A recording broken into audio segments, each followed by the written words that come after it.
Welcome to MSB classes. Short revision में आज हम पढ़ेंगे KVL, KCL, voltage division rule एवं current division rule. Kirchhoff current law. तो किरचॉफ करंट लॉ क्या होता है? तो किरचॉफ करंट लॉ ये होता है कि किसी भी सर्किट के नोड या जंक्शन पर आने वाली सभी धाराएं जाने वाली धाराओं के बराबर होती है। तो यहाँ आने वाली कौन सी धारा? I1, I2, I3 बराबर किसकी होंगी? I2 और I5 की होंगी।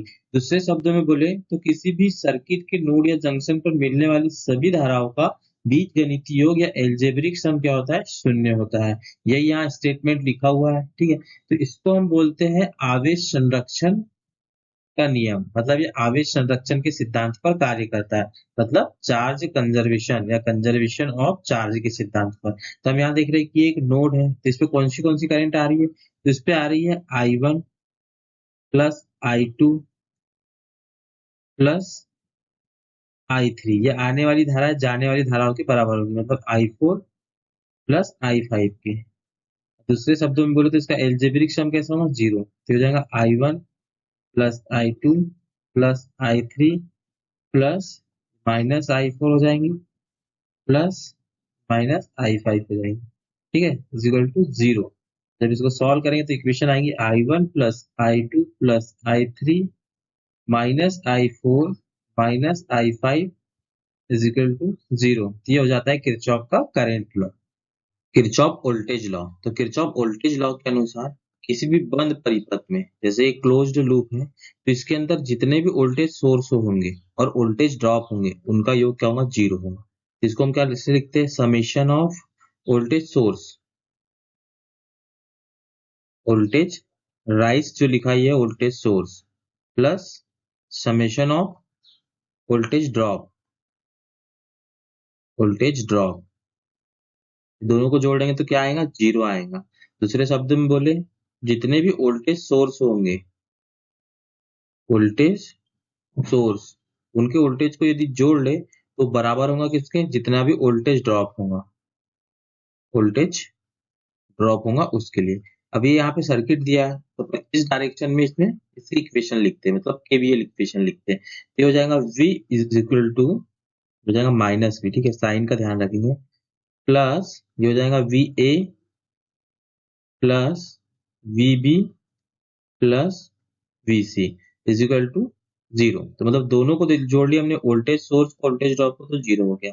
और दूसरा क्या हो जाएगा कि जितने भी वोल्टेज सोर्स हो इज इक्वल टू होंगे वोल्टेज ड्रॉप के, VB प्लस VC। इनको दूसरे फॉर्म में लिखना चाहे तो V इज इक्वल टू, ये हो जाएगा वोल्टेज ड्रॉप क्या? RIA plus R1IA plus R2IB plus R2IC, ठीक है। तो ये होता है हमारा KVL, किरचॉफ वोल्टेज लॉ। अब हम देखेंगे वोल्टेज डिवीजन रूल। किसी भी सर्किट में डायरेक्ट वोल्टेज निकालने के लिए हम वोल्टेज डिवीजन रूल का उपयोग करते हैं। तो इसके लिए सर्किट कैसा होता है? तो हम देख लेते हैं कि यहाँ पे कोई वोल्टेज सोर्स है V, इसमें हमारे रेजिस्टेंस लगे हुए हैं सीरीज में, एक अरे दो रेजिस्टेंस लगे हुए हैं, एक है हमारा R1, एक है हमारा R2। इसके अक्रॉस वोल्टेज होगा V1 और इसके अक्रॉस वोल्टेज होगा V2। ये हो गया हमारा V, जो मेन वोल्टेज यहाँ पे सोर्स लगा हुआ है। यदि हमको V1 निकालना होता है या V2 निकालना होता है तो हम वोल्टेज डिवीजन रूल से इसको डायरेक्ट निकाल लेते हैं।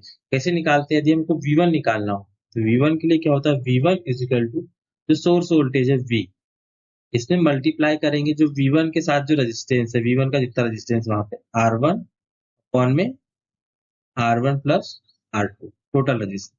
ऐसे यदि हमें V2 निकालना हो तो हम निकालेंगे V इंटू R2, जिसका वोल्टेज निकालना हो उसी का मल्टीप्लाई ऊपर करेंगे, ठीक है, R1 इंटू R2। ये हो गया यदि दो रेजिस्टेंस हुए। यदि दो से ज्यादा रेजिस्टेंस होते हैं तो हम क्या करते हैं? मान लो यहाँ पे क्या है, एक R1 है, R2 है, एक R3 है, ये R4, ठीक है। यहाँ पे एक वोल्टेज सोर्स लगा हुआ है V, ठीक। ये हो गया हमारा R1, R2, R3, R4, ठीक है। यहाँ पे चार रेजिस्टेंस हो गया, वोल्टेज हो गया इसके V1, V2, V3 और V4। मान लो मैं यहाँ पे क्या निकालना है? V2 निकालना है। तो V2 निकालने के लिए हम क्या करेंगे? कि V2 के पास में जो रेजिस्टेंस है, जिस रेजिस्टेंस में वोल्टेज निकाल रहे हैं V2 में, तो हम उसके साथ में मल्टीप्लाई कर देंगे हमारा जो सोर्स वोल्टेज है V2 into V into R2 upon में जितने भी रेजिस्टेंस है उनका सारे का सम, मतलब R1 plus R2 plus R3 plus R4। ऐसे ही मान लो हमें V4 निकालना हुआ तो हम क्या करेंगे V इंटू R4 लेंगे, यहाँ पे R1 plus R2 plus R3 plus R4। तो ठीक है, ये हो जाता है हमारा वोल्टेज डिवीजन रूल, जिससे कि हम डायरेक्ट वोल्टेज को निकाल सकते हैं। अब हम देखेंगे करंट डिवीजन रूल। मान लो कोई करंट है और ये आगे जाके क्या हो रही है, डिवाइड हो रही है। इसको हम कैसे निकालेंगे, तो इसको निकालने के लिए हम यूज करते हैं करंट डिवीजन रूल का। ये आई कोई करंट सोर्स है और इधर जाके ये दो रेजिस्टेंस में डिवाइड हो जा रहा है, ठीक है। एक ये हो गया, एक ये हो गया। यहाँ पे जो करंट है उसको हम मान लेते हैं I1 है, यहाँ पे करंट जो है उसको मान लेते हैं I2। ये हो गया हमारा R1, ये हो गया हमारा R2।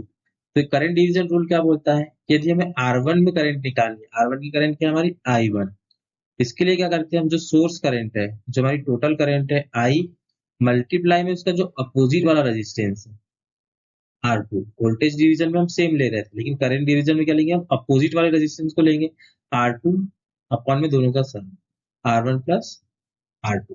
यदि हमें I2 निकालना होगा, ठीक है, ये I2 निकालना है हमें, तो हम क्या करेंगे, हमारी सोर्स करंट मतलब जो यहाँ से मेन करंट जा रही है वो, मल्टीप्लाई में क्या लिखेंगे, 2 निकालना है तो क्या लेंगे हम, R1 को लेंगे और R1 प्लस R2। ये हो जाता है हमारा करंट डिवीजन। यदि करंट डिवीजन रूल में एक दो से ज्यादा रेजिस्टेंस हुए तो हम क्या करते हैं, तो वो भी हम देख लेते हैं। यहाँ पे क्या हमारा करंट सोर्स I है, ठीक है। यहाँ पे हमारा R1,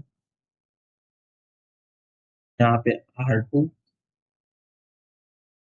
यहाँ पे मान लो 3 ले लेते हैं हमें, R3, इससे ज्यादा भी हो तो चलेगा, ठीक है। तो हम कैसे निकालेंगे, तो यहाँ पे हो जाता है हमारा I1,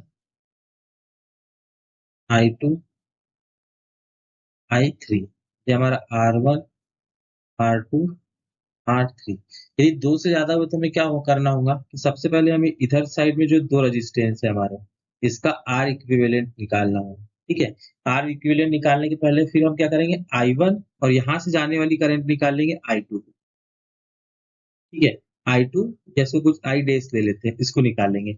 सबसे पहले हम यहाँ से R इक्विवेलेंट निकालेंगे, तो अब R इक्विवेलेंट निकालने के बाद I1 की वैल्यू जो निकल के आएगी, I1 क्या निकल के आएंगे, अपोजिट रेजिस्टेंस मतलब total current into R equivalent. Equivalent क्या लेंगे, हमें दोनों को पैरेलल कॉम्बिनेशन का इक्विवेलेंट निकाल के, R इक्विवेलेंट अपॉन में R1 प्लस R इक्विवेलेंट। ये निकल के आ गई I1। इसके बाद में यहाँ I डैश जो है उसको निकालेंगे।